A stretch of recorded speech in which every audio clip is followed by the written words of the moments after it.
제 모교회가 안타깝게도 제가 나오고 제가 금천교회에 있는 한 13년 정도 있을 때 분쟁이 나서 교회가 2번 갈라졌습니다.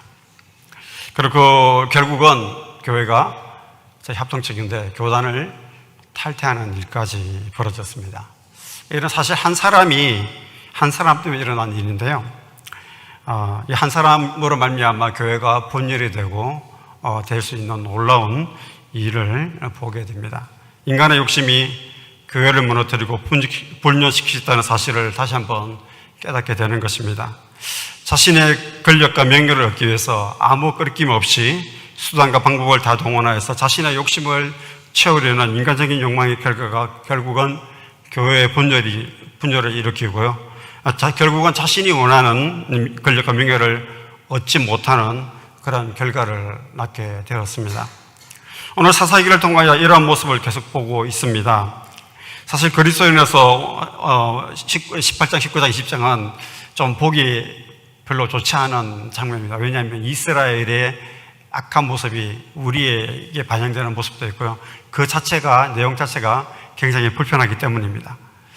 또는 이런 불편한 내용을 우리가 보고 있는데요. 그러나 우리가 일생을 살아가면서 실속적으로 나를 돌아보지 않는다면 작은 유혹이나 거짓말을 쉽게 할 수 있다는 생각을 늘 염두에 두고 하나님 앞에 서 있다는 생각으로 사람을 대하는 그런 훈련을 우리 스스로가 해야 하겠습니다. 사사기 마지막 부분에 있는 두 이야기는 사사시대의 종교적 타락상을 보여주고 있습니다. 이 두 이야기는 사사기 초기에 일어난 사건으로 보이는데요. 첫 번째 이야기는 제가 얘기했지만 이스라엘의 개인의 범죄와 그리고 레인이 제사장이 아님에도 불구하고 제사장으로 한 가정을 섬기는 일과 또 단지파가 가나안 땅에서 자신이 하나님께 주신 땅을 얻지 못하고 다른 땅을 얻으려가는 그러한 모습을 보게 됩니다. 두 번째는 제가 지금 보고 있는 본문인데요. 오늘 이 레인이 범죄하는 것을 통하여서 보여주는데요. 첫 번째도 레인이었습니다. 그 레인의 정체는 모세의 손자였죠. 또 오늘 이 레인은 누구의 자손입니까? 아론의 자손입니다. 결국은 종교적 타락상이 이 레인을 보여주고 있는데 이것은 사실상 두 사람만의 모습이 아니라 이스라엘이 당시 가지고 있던 현실의 모습을 보여주고 있습니다.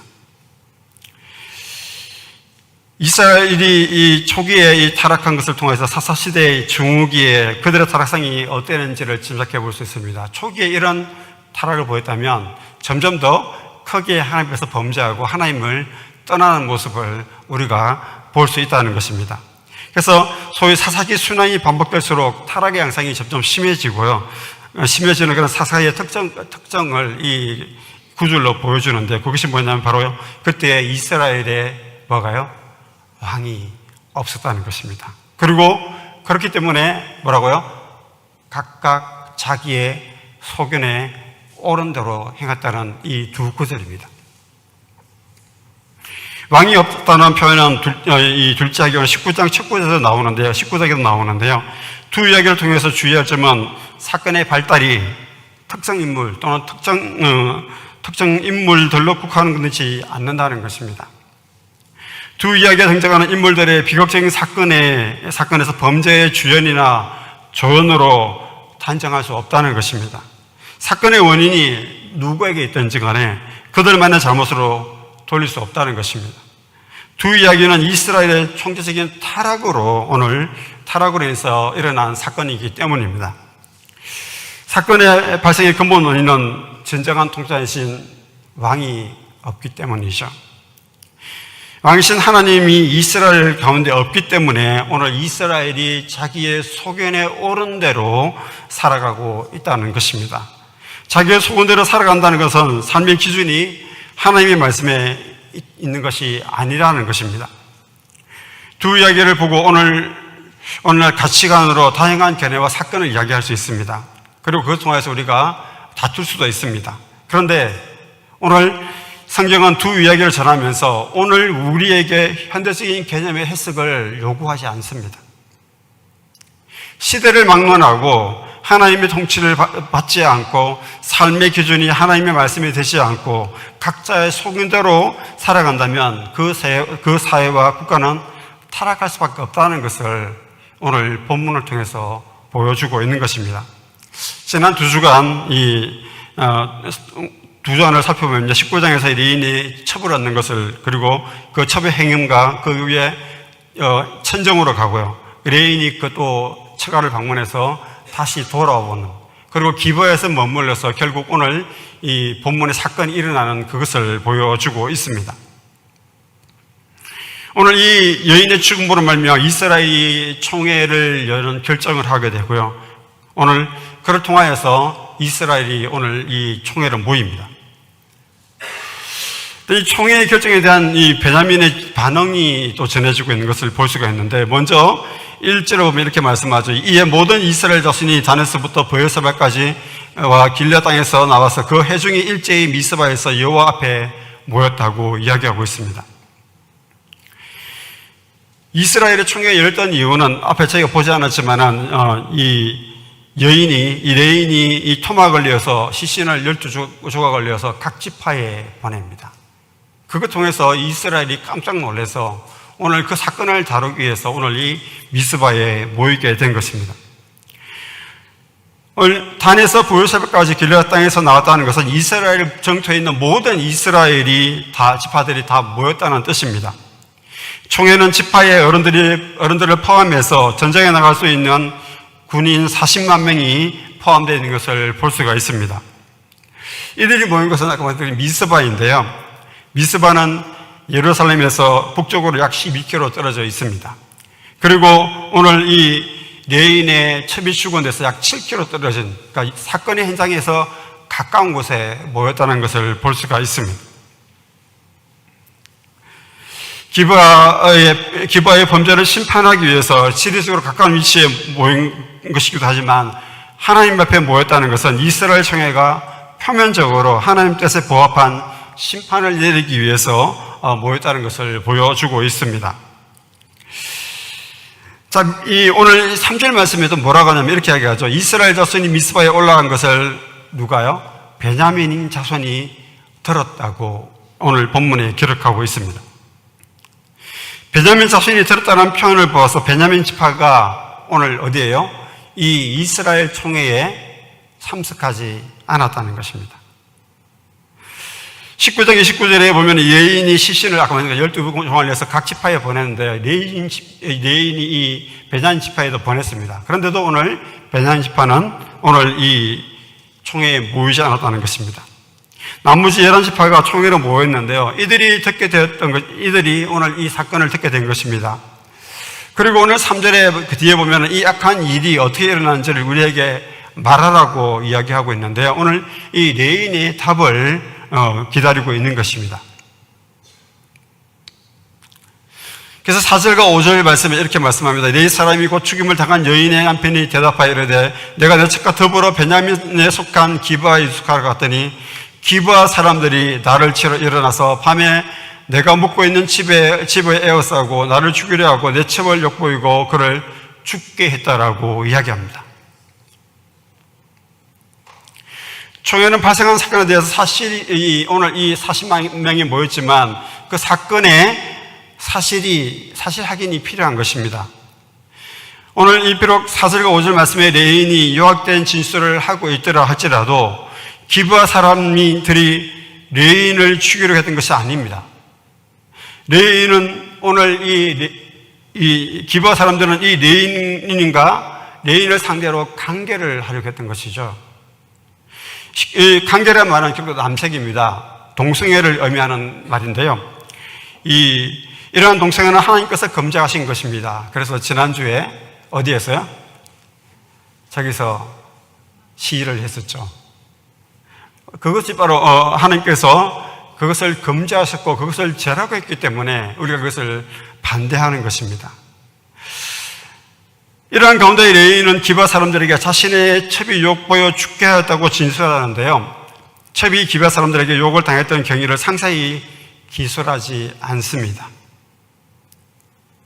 오늘 이 여인에 대해서 이 레인이 보호를 해야 하는 의무가 있습니다. 오늘 그 부분을 의도적으로 빠뜨립니다. 더군다나 배인으로서 가져야 할 법도와 품위를 잃어버리는 행위를 하였음에도 불구하고 이러한 자신의 죄에 대해서는 자기가 말하지 않습니다.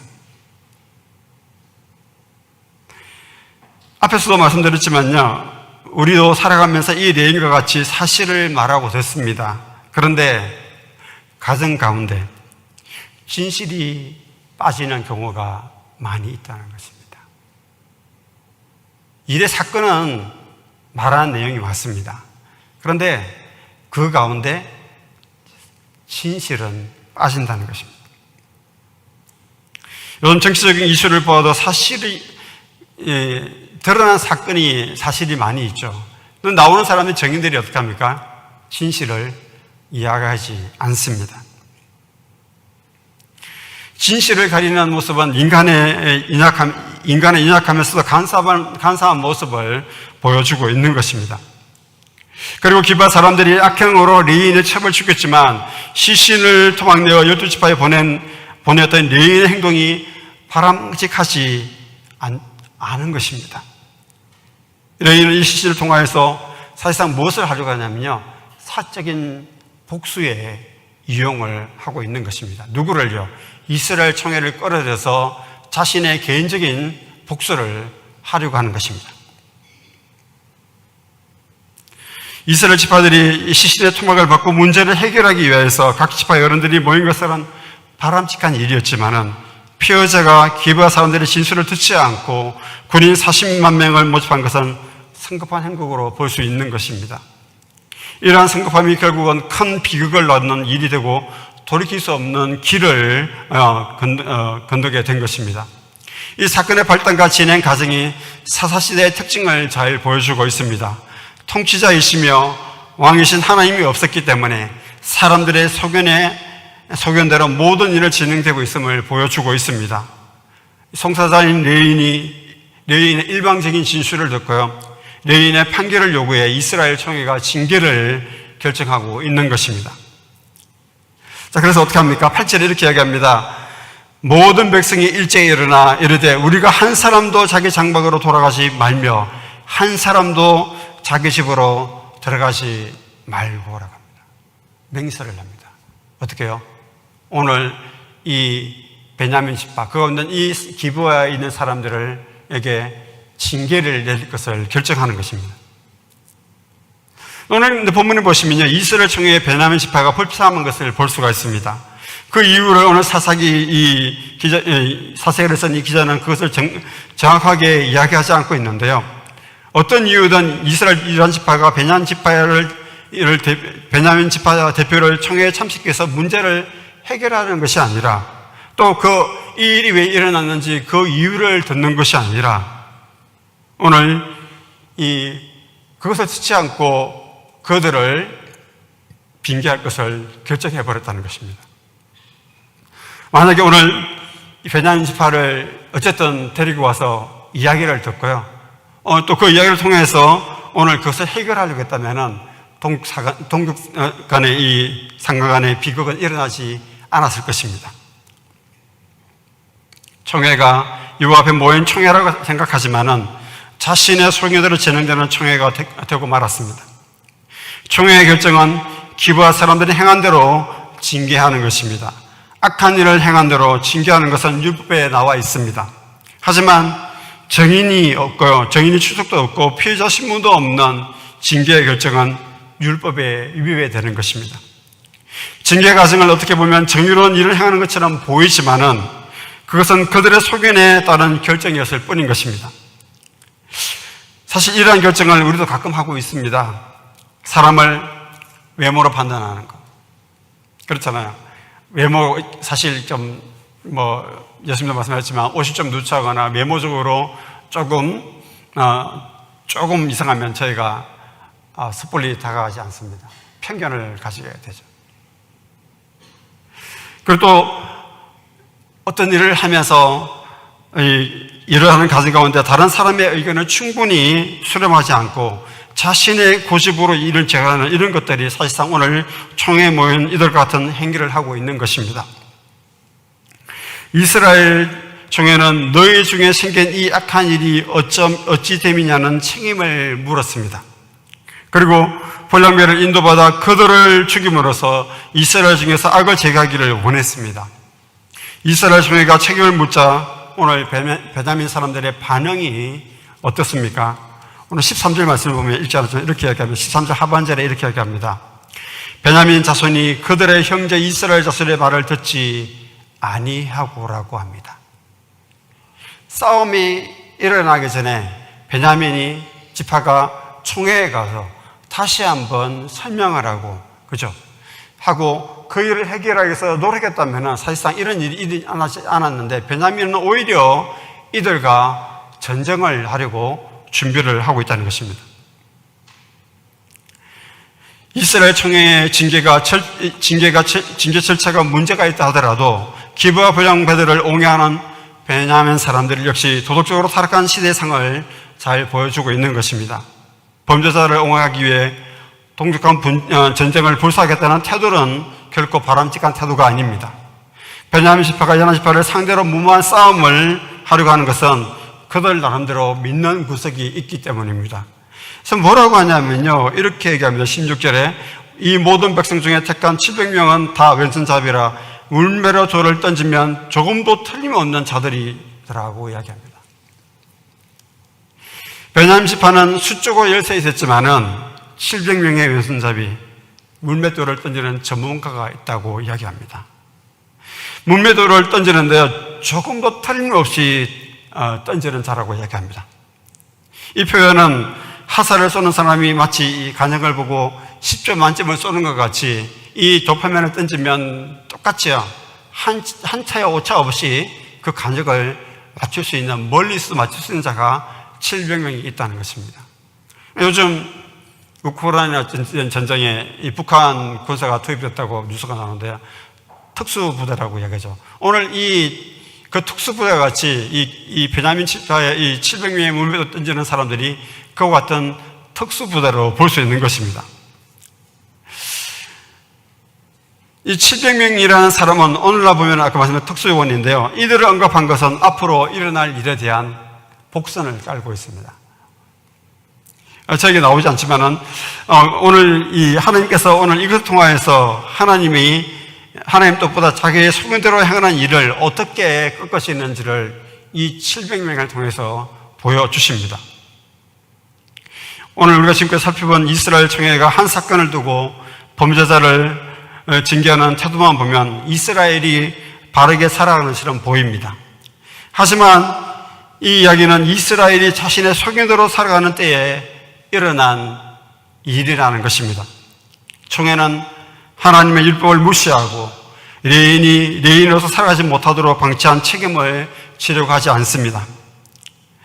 레인을 포함해서 성적인 타락과 도덕적인 타락, 그로 인하여 영적인 타락에 대한 성찰이 없습니다.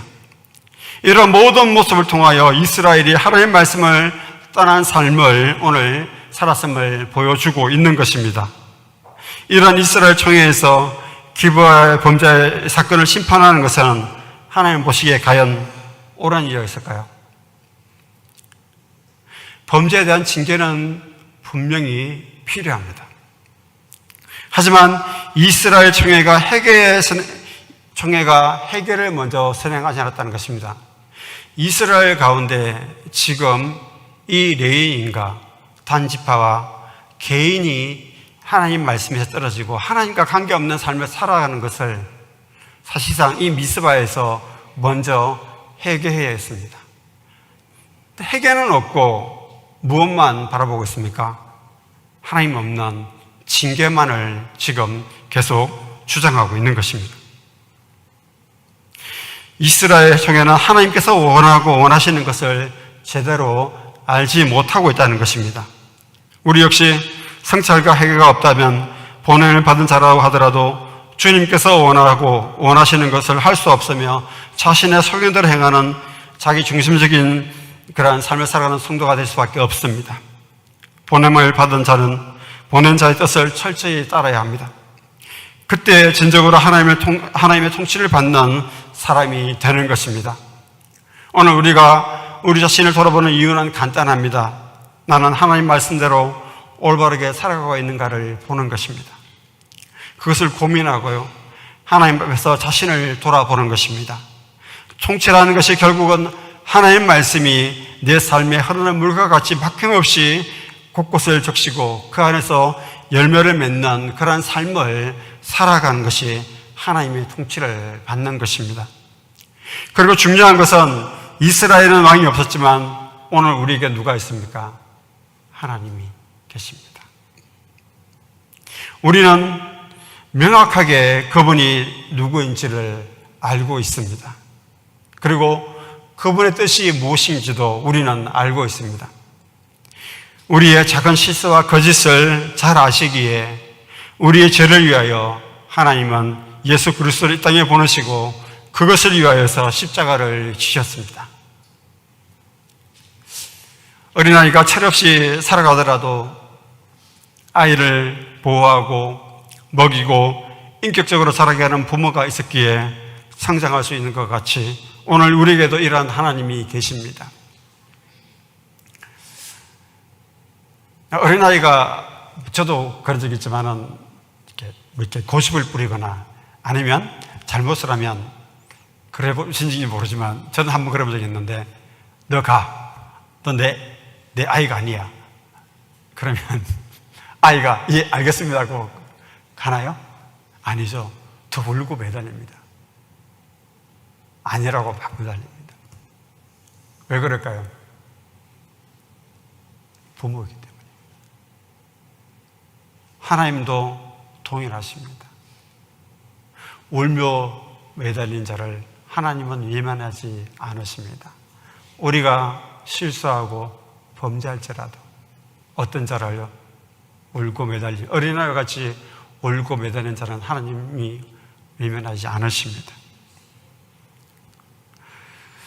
아이는 잘못을 하고 실수를 하도 부모를 떠나지 않습니다. 동일하게 우리를 보호하시고 양육하시며 우리의 길을 지도하시는 분이 하나님이심을 믿는다면 나의 소견에 옳은 대로 생각하고 행동하는 것이 아니라 어린아이와 같이 하나님께 먼저 나아가서 호해 주시고 꾸짖지 아니하시는 하나님께 나아가는 그런 믿음을 가진 자녀로서 살아가시기를 주님의 이름으로 축원드립니다. 기도하겠습니다.